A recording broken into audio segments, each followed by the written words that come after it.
The ceasefire between Israel and Iran appears to be holding tonight after both countries exchanged deadly missile strikes early this morning. President is blasting both countries for violating the deal he brokered.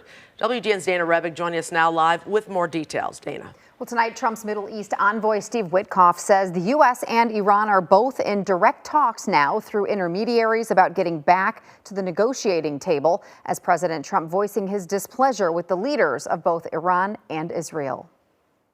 Two countries that have been fighting so long and so hard that they don't know what the they're doing. President Trump lashing out at both Israel and Iran denying it violated the terms of a ceasefire deal, while explosions were heard in northern Israel Tuesday morning.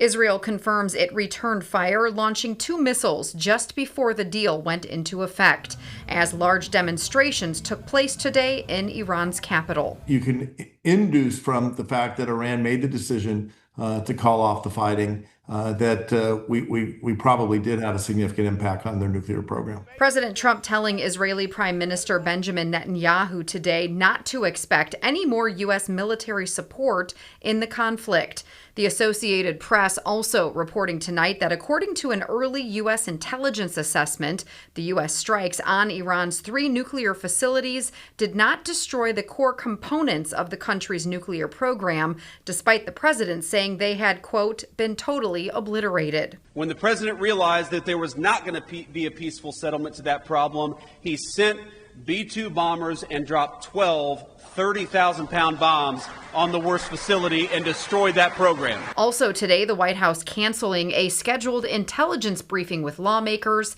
leaving Congress in the dark again. The American people deserve to know the facts and the truth as it related to the decision to strike Iran without securing congressional approval. Some have even called for his impeachment over this. It's absolutely outrageous. It would be comical if it were not so serious and stupid.